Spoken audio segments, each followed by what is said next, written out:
Objetos perdidos y encontrados. Clic. Vacío. Clic. Vacío. Otro clic. Encontrado, muerto. Sergei Sergeyevich Prokhorov se recostó en su silla. La vieja madera crujió. Un crujido débil, incapaz de ahogar el estridente aullido de los ventiladores de refrigeración de la unidad del sistema. La cabeza me latía sin piedad, como si alguien hubiera instalado esos ventiladores aullantes allí también, y giraban y giraban, giraban y giraban. El color azul ácido de Beca se me había grabado a fuego en la retina. Me dolía la mandíbula de apretar los dientes constantemente. ¿Cómo era posible que no se hubieran convertido en polvo por la fricción constante? Sergei Sergeyevich cerró los ojos y sintió la imagen negativa de la pantalla parpadear bajo sus párpados. A sus 53 años aún conservaba los vestigios de su antigua belleza, pero últimamente su atractivo había empezado a desvanecerse como el pan de oro de una joyería barata. Le crecían las ojeras, su piel se descolgaba como la cera de una vela, formando una barbilla flácida y bultos en la mandíbula. Su cabello se estaba volviendo canoso y ralo. Aún no estaba hecho polvo, pero el ritmo de su deterioro sugería que a los 60, Sergei Sergeyevich podría estar desmoronándose por completo. No prestaba más atención a su apariencia que al resto del mundo que lo rodeaba. A menos, claro, que cuente su muro de noticias de Vika, pero ver a su doble en el espejo le llenaba de una especie de asco inexplicable. No quería saber nada de aquel hombre encorvado, con la barba incipiente y la mirada vacía, mirando algo invisible y propio. Sergei Sergeyevich abrió los ojos y regresó a la pantalla. En lugar de su propia foto, su foto de perfil era un oso de peluche mutilado con las tripas desparramadas. De vez en cuando, desconocidos de los motores de búsqueda le enviaban mensajes como «¡Qué foto de perfil tan chula, colega!». Esta neolengua juvenil lo ofendía, pero en silencio le enviaba una cara amarilla neutral con una sonrisa, sabiendo que eso acabaría con cualquier posible correspondencia. No le interesaba tratar con idiotas que no sabían poner las comas correctamente. Solo le interesaban las personas perdidas. El muro estaba cubierto de anuncios idénticos enmarcados en rojo, republicados de buscadores de la ciudad. «Ayuda a encontrar a una adolescente», gritaban las mayúsculas sosteniendo fotografías de chicas. De 12, 15 y 18 años, desde niñas con los ojos muy abiertos hasta mujeres casi maduras. A la derecha, el apellido, el nombre, el patronímico, la edad, la fecha de desaparición y la apariencia y vestimenta de la niña perdida. Ni una palabra sobre cuánto la querían sus padres, ni sobre la maravillosa hija que habían tenido. En las fotografías, las chicas sonreían en su mayoría. Eran las sonrisas abiertas e infantiles de quienes aún no habían comprendido algunos de los matices desagradables de este mundo. Por ejemplo, esto: si te pierdes, no hay garantía de que tus padres todopoderosos te encuentren. O esto: si te encuentran, no hay garantía de que no te vuelvas a perder. Sergei Sergeyevich no podía ver los resultados de búsqueda en su muro. Tenía que hacer clic en una foto e ir a la página del grupo de búsqueda donde aparecía el texto «encontrado vivo» o «encontrado muerto» sobre el anuncio. Borraba inmediatamente el «encontrado vivo» de su página. Naturalmente, la mayoría eran así. La pubertad es el momento perfecto para correr, esconderse y volver, poniendo a prueba el amor de tus padres y la teoría de que, cuando desaparezca, todos se arrepentirán enseguida. Amaban. Se arrepentían, pero quizá nunca tuvieran la oportunidad de decirlo en persona. Encontrado murió, se fue, creando su propio pequeño cementerio virtual de chicas estúpidas o simplemente desafortunadas. Aquellas que podrían clasificarse como aún no encontradas permanecieron en el muro entre las tumbas. Lo más probable es que estas niñas no descubiertas también estuvieran muertas. Pero Sergei Sergeyevich prefirió darlas por vivas hasta que se probara lo contrario, saltando hábilmente por la larga lista de muertos ocultos, a quienes ahora reconocía fácilmente por su apariencia y nombre. Hizo clic en los perdidos, comprobando si habían cambiado su estado a encontrado muerto o encontrado vivo. Era una especie de lotería. Rascabas la capa protectora con la esperanza de ganar, solo para encontrar otras 2 manzanas y un limón. Sergei Sergeyevich sabía en su interior que cuanto más tiempo colgaran los perdidos en la pared, menos probable era que la niña fuera encontrada. Pero el paso del tiempo tuvo un efecto sorprendente en su entusiasmo. Le parecía que toda niña estaba destinada a ser encontrada. Simplemente se le asignaba un tiempo determinado y, por lo tanto, con cada día que pasaba, sus posibilidades aumentaban. Solo tenía que ser paciente y esperar. Esperar. Esperar. El timbre sonó como una garra afilada, arañándome los tímpanos. Sergei Sergeyevich se levantó. Su mente se quedó en blanco al instante y se tambaleó, aferrándose a la mesa. Al mirar su reloj, se dio cuenta con sorpresa de que llevaba más de 1 hora vagando por los senderos de su cementerio. El timbre volvió a sonar. Sergei Sergeyevich fue a abrir la puerta. Detrás de la puerta estaba la vecina Nastia con una cacerola en sus manos. «Hola, Seriocha, pensé que vendrías», dijo sonriendo. Sergei Sergeyevich rió tímidamente. Por alguna razón, siempre le daba vergüenza ver a Nastia. Había algo autoritario en ella. No del tipo autoritario femenino que solo aceptas porque no quieres que te regañen, sino serio y tranquilo, rebosante de sabiduría y confianza. Dada su baja estatura y figura regordeta, debería haber parecido antinatural. Pero no lo era. Hace unos días cumplió 45. El día de su cumpleaños, un pequeño grupo se reunió en el apartamento de al lado. Bebieron, cantaron y bailaron. Sergei Sergeyevich declinó la invitación de su recién llegada.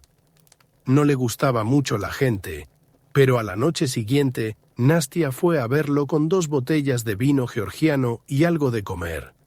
Se sentaron en la cocina. Ella habló, él escuchó.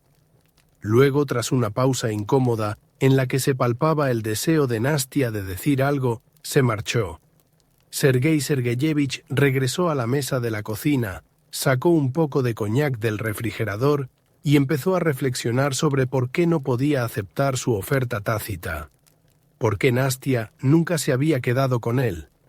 Pero la respuesta era obvia. El cementerio. ¿Estás atascado en tu computadora otra vez? ¿Por qué la computadora ahora mismo, Nastia? ¿Qué te crees que soy, un colegial o algo así? Peor, rió ella. Viejo tonto. ¿Cuántos años tengo? Solo tengo 50. Está bien, déjame ser un tonto de medio siglo. Sergei Sergeyevich dio un paso hacia un lado. Entra, Nastia. Enseguida voy, dijo sonriendo, y entró. Te traje sopa. ¿Por qué? Nastia lo miró severamente. No discutas, te vas a causar una úlcera con la dieta. Estás sentado aquí como un búho, solo, mirando la pantalla. Vamos a comer.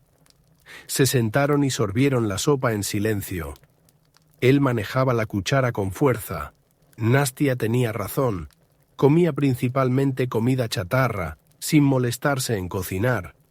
Los dumplings comprados y los huevos revueltos eran todo lo que podía experimentar culinariamente. Por un instante, incluso imaginó cómo sería si él y Nastia, 2 personas solitarias, se mudaran juntos y vivieran como marido y mujer. Ella lo esperaría en casa todas las noches, y él querría volver a esa casa todas las noches. No, todo era una tontería. Su esposa había muerto y no podía haber otra. Incluso se avergonzaba de sus sueños. Se había ablandado, el maldito cobarde, queriendo una vejez tranquila y feliz. No se lo merecía, no se merecía nada. Seriocha. ¿Ah? ¿Con qué cara de enojo estás sentado ahí? Lo siento, estaba perdido en mis pensamientos. Nastia suspiró. A veces quiero saber en qué siempre estás pensando, pero no puedo sacarte ni una palabra. Afuera, la luna llena, avergonzada de su desnudez, se escondía tras las nubes. En un rincón de la habitación, una pequeña lámpara de pared acariciaba suavemente la oscuridad con su cálida mano. En el rincón opuesto, el resplandor del monitor atravesaba la oscuridad como una cuchilla afilada y fría. El rostro de Sergei Sergeyevich parecía vacío bajo el resplandor de la pantalla, como si la misma luz desalmada le estuviera chupando la vida.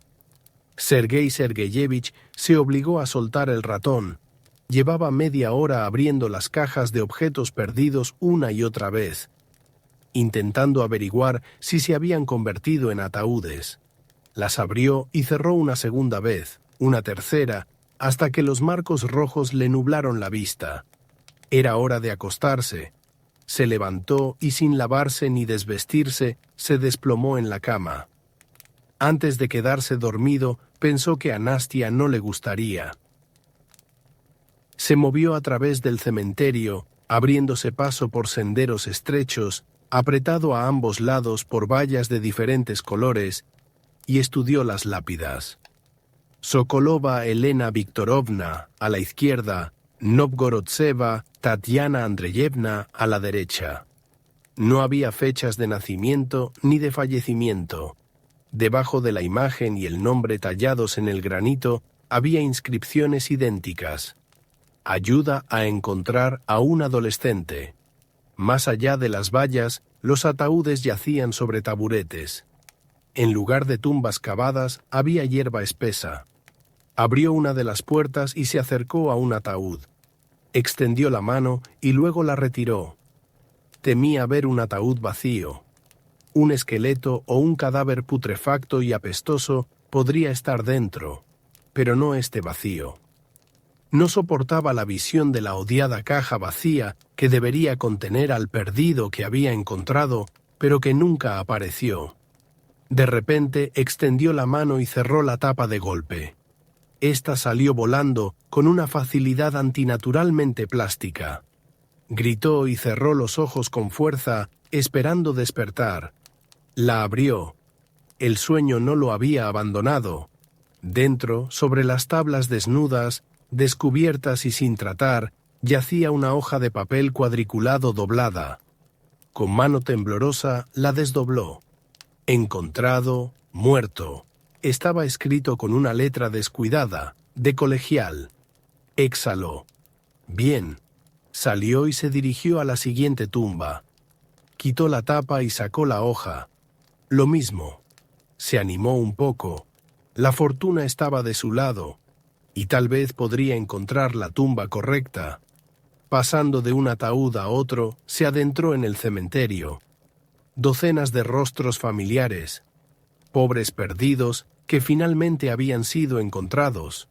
Sonrió y asintió con satisfacción. Él también había contribuido a esto, compartiendo anuncios que alguien había visto y quizás contribuyendo al éxito de la búsqueda.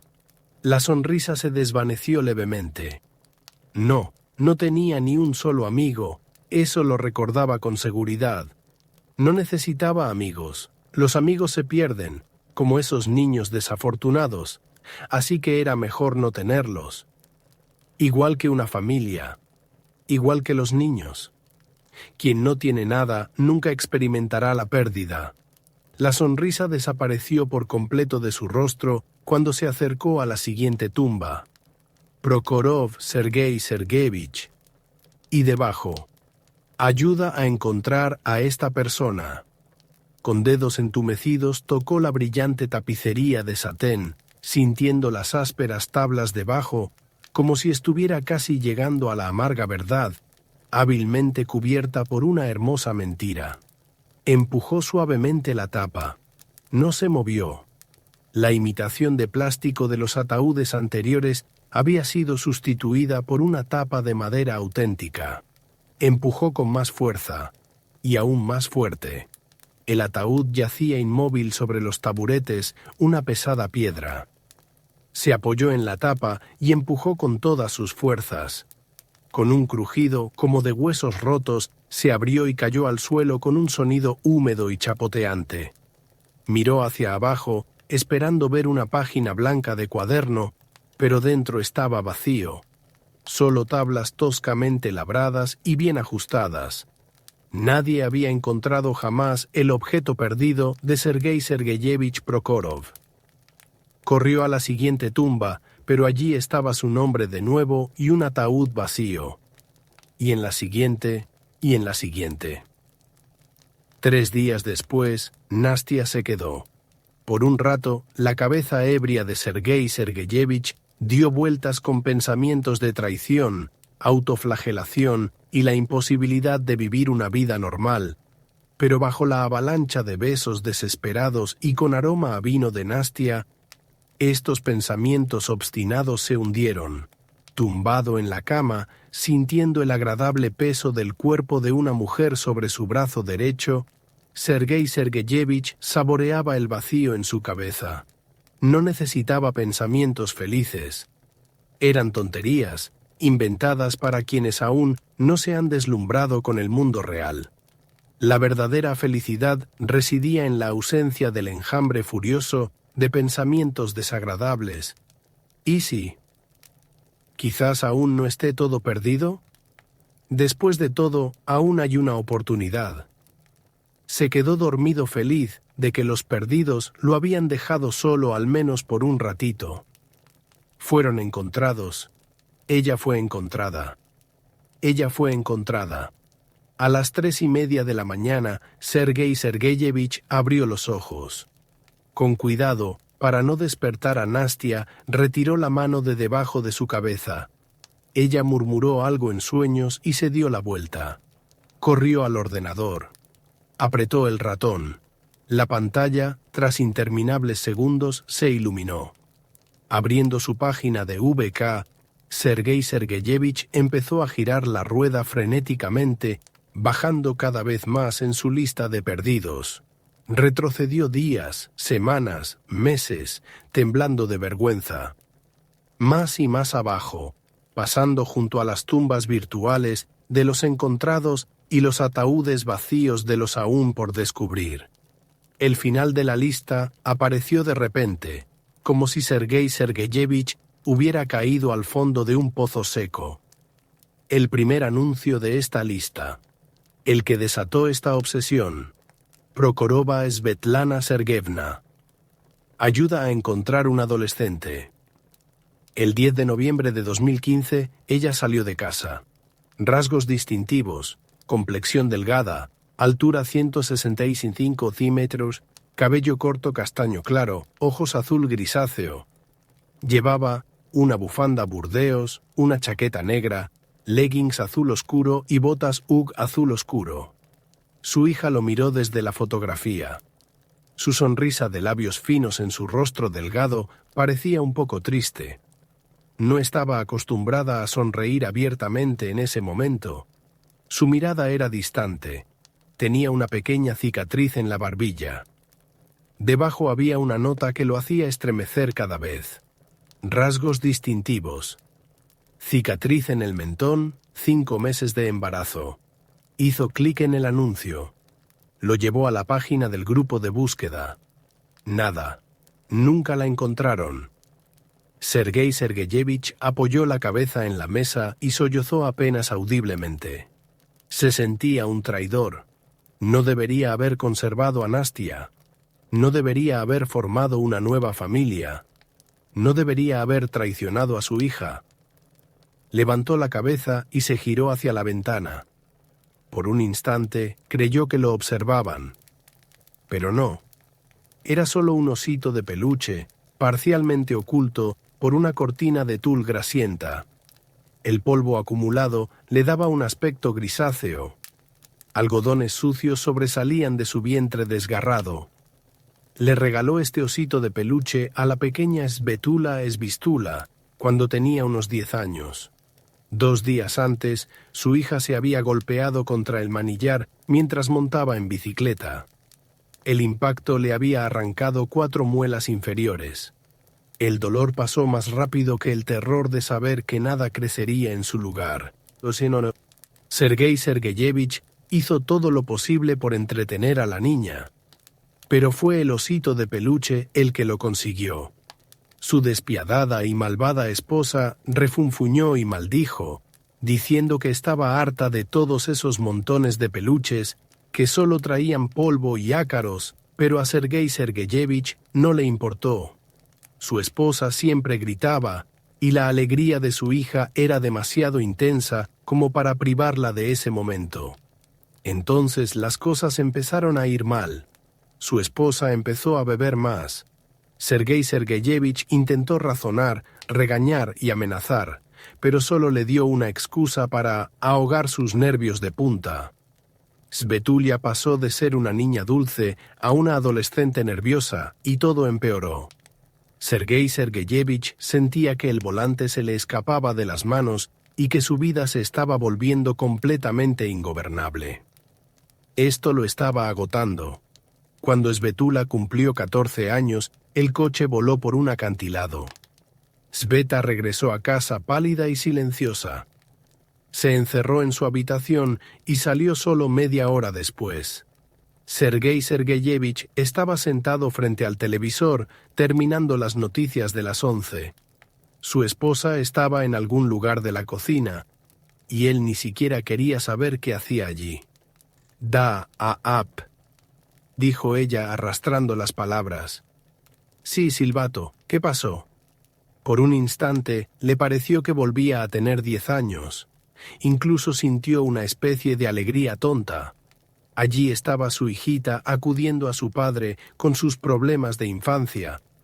Pero ella ya no era una niña y sus problemas no eran infantiles. «Papá, yo...» empezó a sollozar y a sollozar. Está bien», dijo con suavidad.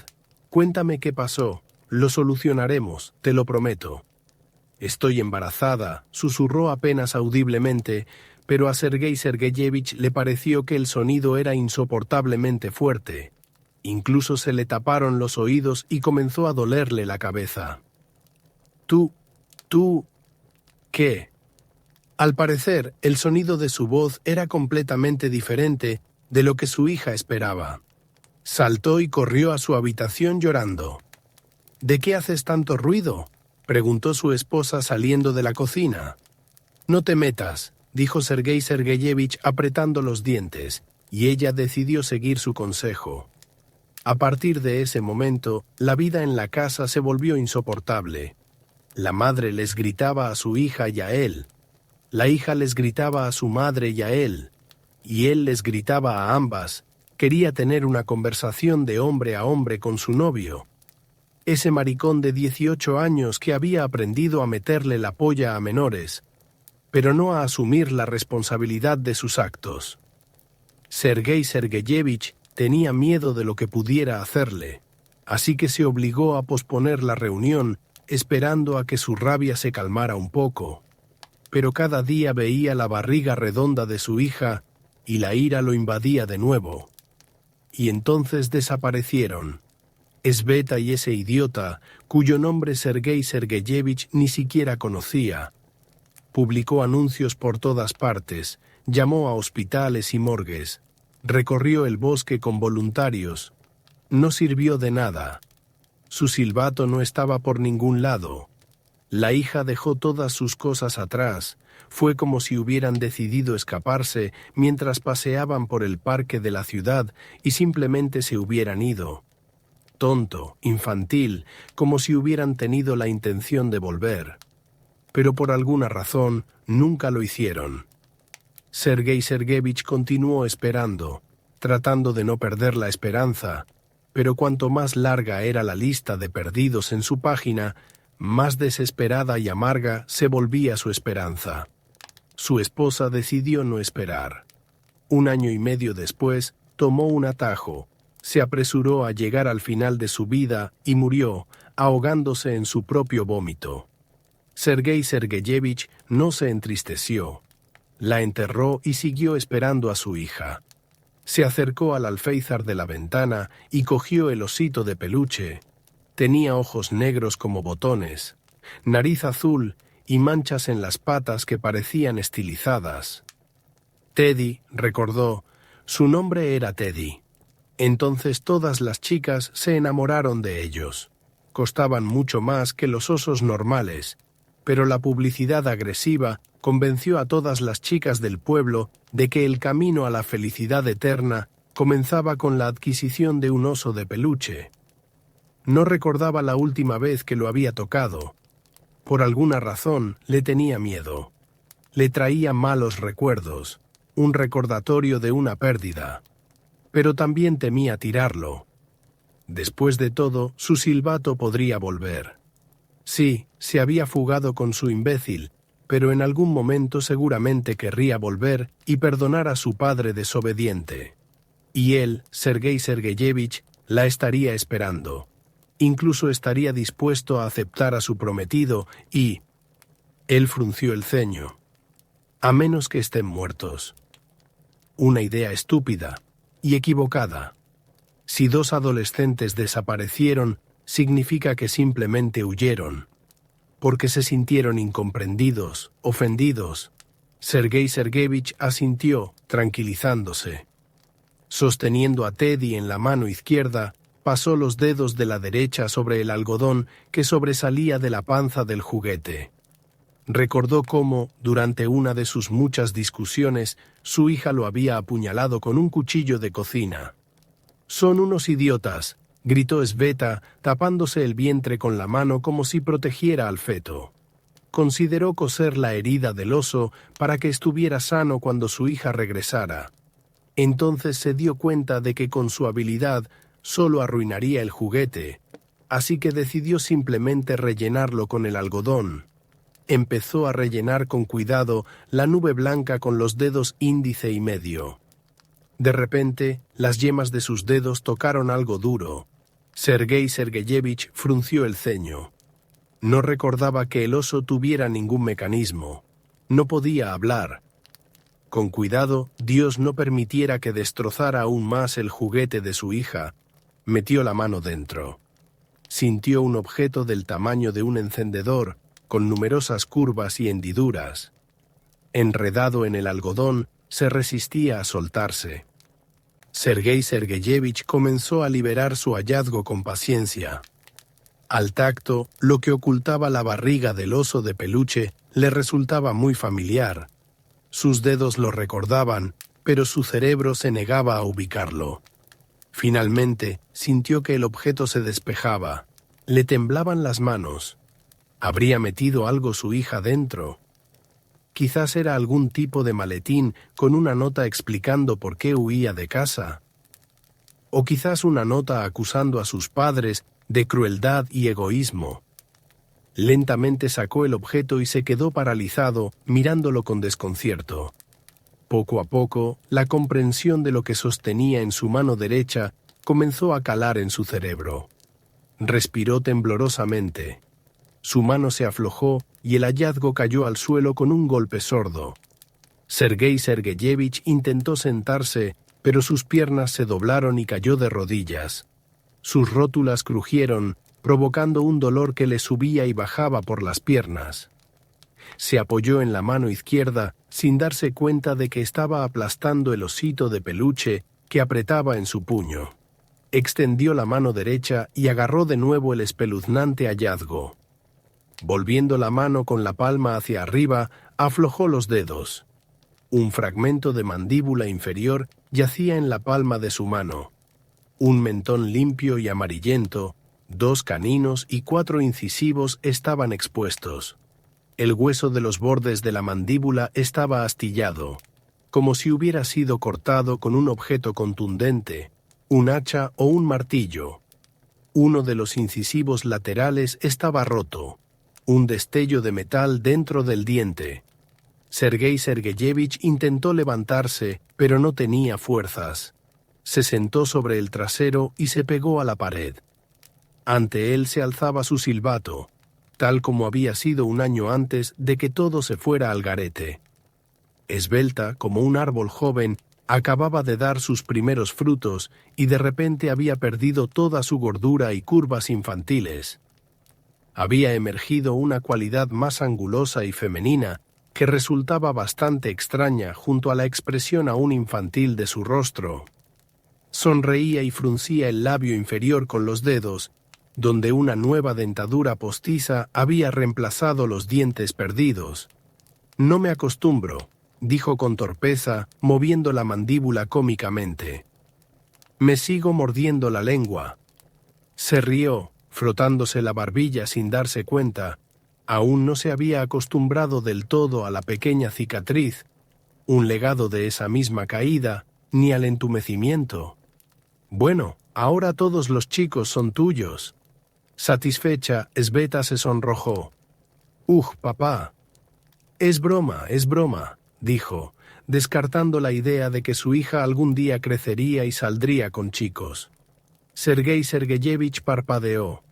Esbeta había desaparecido. El fragmento de hueso se desdibujaba y lágrimas silenciosas y agotadas rodaban por sus mejillas. Había huido de nuevo. Igual que entonces. ¿Qué pasó entonces? Intentó recordar, pero no le cuadraban las ideas. Iba a hablar con el novio de Esbeta. Y luego... huyeron. ¿Huyeron? Se oyó un crujido. Sergei Sergeyevich levantó la cabeza. Nastia estaba de pie frente a él, vestida únicamente con un camisón de seda. «Seriosha, ¿te sientes mal?» Ella lo miró sorprendida. Luego bajó la vista hacia lo que él sostenía en sus manos. «¿Qué es esto?» Ella soltó un grito débil. Él hizo una mueca, como si hubiera dado un chillido fuerte. No le gustó el sonido. Le atravesó el cráneo como un sacacorchos, taladrando, taladrando, taladrando. Se puso de pie de un salto. Nastia, aturdida, ni siquiera se movió. La golpeó con un revés, aún agarrando el hueso en la mano. Nastia cayó hacia atrás. Sergei Sergeyevich se tambaleó y sintió que la cabeza le daba vueltas por el cambio de presión. Nastia se giró torpemente y corrió hacia el pasillo, hacia la salida. Tropezó en el umbral y empezó a caer hacia adelante, pero logró mantener el equilibrio. Sergei Sergeyevich finalmente recuperó el sentido. Corrió tras ella. Por dentro hervía de ira. ¿Cómo podía ella entrometerse en su dolor? ¿De dónde provenía tal descaro? Nastia estaba de pie junto a la puerta principal, con las manos temblorosas, mientras intentaba girar la llave en la cerradura. Sergei Sergeyevich, pasando junto a un estante en la pared, apoyó con cuidado la mandíbula de su hija sobre él y agarró el auricular del teléfono de su base. Nastia se giró y él golpeó. La caja de plástico se quebró. Su nariz crujió. Nastia se golpeó la nuca contra la puerta de madera y se deslizó hacia abajo. Su visión se nubló. Sergei Sergeyevich miró a Nastia y no la reconoció. Tenía la nariz torcida, la boca enrojecida y el pelo despeinado. Parecía más bien una bruja de un cuento de terror infantil. Levantó la mano con el teléfono. «Seriocha, por favor, no puedo, Nastenka». La golpeó. Y otra vez. Y otra vez. Colocó el cuerpo en la bañera. Fue a la cocina por un cuchillo y le hizo cortes profundos en ambos brazos a Nastia. Temblaba con escalofríos de muerte, perdiendo su calor interior. Sintió como el fuego ardiente dentro de esta mujer se enfriaba, como la noche gélida se acercaba cada vez más, preparándose para devorarla. Y no había nada que pudiera hacer. El frío era el principio y el fin de todo, y el calor era solo un respiro. La sangre salía de su cuerpo a borbotones, sus músculos tensos se ablandaban, sus reflejos se debilitaban. Qué triste era todo, pero tan natural. Nastia se perdía poco a poco. Al salir al pasillo, recogió la mandíbula de su hija. Ahora lo recordaba todo. Había estado asustado e incómodo recordando, pero la memoria nunca pregunta cuándo presentar la información almacenada en los recovecos del cerebro. Así como los adolescentes nunca preguntan a sus padres qué pueden y qué no pueden hacer. Svetulia no grita. En los últimos meses parece haber desarrollado los instintos de un animal pequeño, siempre en peligro. Así que, al ver el cadáver de su novio y su padre con el hacha ensangrentada, no grita. Quizás su sexto sentido le dice que su padre está furioso. Se da la vuelta y corre. Sin pensarlo, él le lanza el hacha a la espalda. Ella cae sobre las suaves agujas de pino. El hacha cae junto a ella. Él corre hacia ella. La oye jadear e intentar levantarse. Todavía puede oír sus sollozos, trayendo recuerdos de cuando era tan pequeña e ingenua. Y cada pequeña cosa hería su tierno corazón. La golpea en la cara con una bota pesada. Se oye un chapoteo. Gimiendo incoherentemente, ella intenta arrastrarse. Se cubre el estómago con la mano. Él levanta el hacha. Mira a su hija a los ojos. Ojos que no crecen con ella. Siguen siendo los mismos que lo miraron con admiración cuando lanzó a Svetulia por los aires. «Papá, papá, para allá», gritó la niña bromeando. «Papá, abre ahora su boca ensangrentada». La hoja sorbe al clavarse en su carne, alcanzando la carne de alguien que no debería estar allí. Una y otra vez. Cuando el hacha cae sobre la cabeza de Whistle, sus ojos ya no la ven. Están perdidos. Se sienta junto a ella y le pasa la mano por la mejilla desgarrada. El olor a resina, humedad y cobre le llega a la nariz. Acaricia la piel resbaladiza y roja. Sus dedos se hunden en la masa de agujas de pino, piel, músculo y dientes, como pies en un pantano. Pasa suavemente los dedos por la cicatriz de su barbilla y siente cómo se mueve el hueso. Siente la fractura donde se había alojado la punta de su pesada bota. Un pensamiento conmovedor, inusual en él, cruza por su mente. Siempre es agradable tener algo como recuerdo, para recordar a una persona en las grises tardes de invierno. Gira suavemente la cabeza de Whistle y golpea con el hacha. No funciona a la primera, pero no se da por vencido. Al final el recuerdo permanece en sus manos. Llega a casa cansado y agotado. Su esposa está en el trabajo. Mira a su alrededor, intentando averiguar dónde poner el recuerdo. Ve un oso apenas visible tras la cortina y se le ocurre una buena idea. 5 minutos después, con el recuerdo bien escondido, guarda el cuchillo y se va a la cama. Tiene sueños locos y coloridos que se desvanecen al terminar. Sergei Sergeyevich se despierta y mira a su alrededor sorprendido. El sol de la mañana entra por la ventana. Su esposa ronca a su lado. Se levanta y mira dentro de la habitación de su hija. No está. Despierta a su esposa. No puede decir nada coherente. Sergei Sergeyevich corre al teléfono y empieza a llamar a todos. Los Panin, los Sergeev, los Grechko. Nadie ha visto a Svetulka. Llama a la policía. El pánico lo invade. Recuerda cómo un informático del trabajo le habló hace poco de sitios web de búsqueda y rescate que organizan a la gente para buscar niños perdidos. Busca el sitio web y envía una solicitud. Al rato aparece un anuncio con su foto. Le duele ver su rostro, atrapado en un marco rojo. Le duele pensar que ahora mismo su hija está en otro lugar. Duele, duele, duele. Las convulsiones cesaron. Nastia se quedó en silencio. La sangre goteaba perezosamente, formando charcos espesos. Su piel pálida parecía casi blanca contra el fondo carmesí.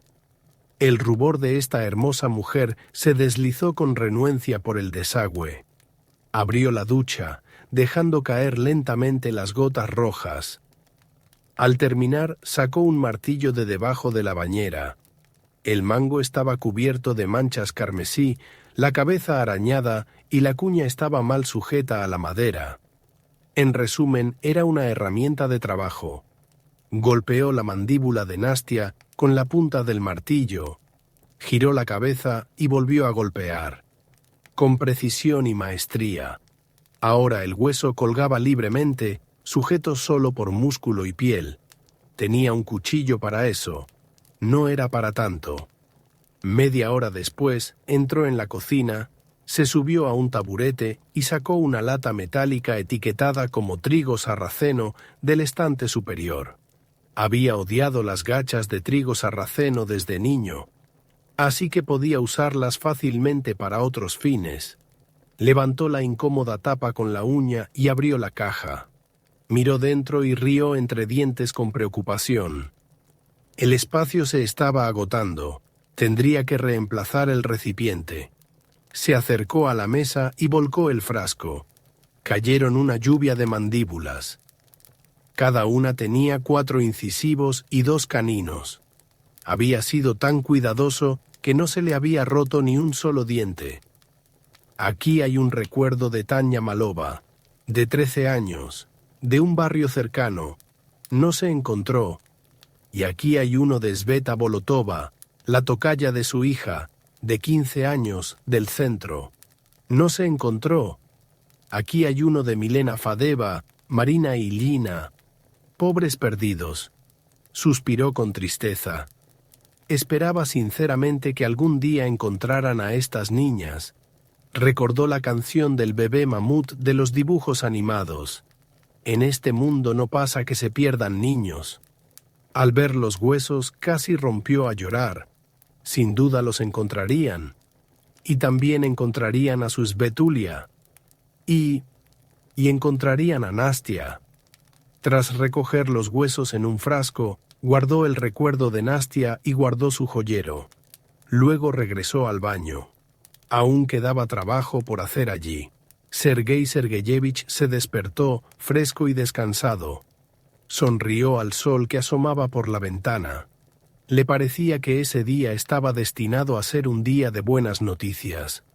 Saltó de la cama y se estiró. Un dolor agudo le recorrió los brazos. Tras estirar brevemente los músculos, se dirigió al ordenador.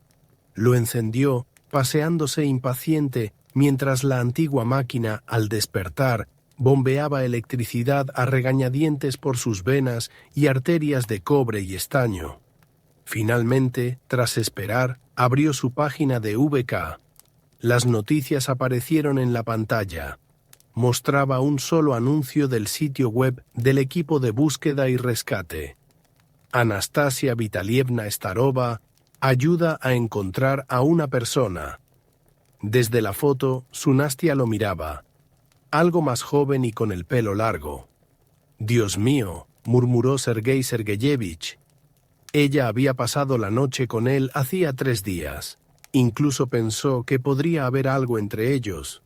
Sergei Sergeyevich pensó que Nastia podría haber ido a algún sitio sin avisar a nadie. Al fin y al cabo, era una mujer adulta. Aunque nunca había republicado anuncios de chicas mayores de 18 años, hizo una excepción aquí. Hizo clic en la flecha y en la ventana emergente anotó: «En mi página». Luego fue a su página y empezó a desplazarse por la lista de anuncios. Al llegar al final, hizo clic en el anuncio con la foto de su hija. Nada ha cambiado. Sergei Sergeyevich suspiró con tristeza, pero luego sonrió. No importa, seguro que la encontrarán. 15 de noviembre de 2019. 28 de noviembre de 2019.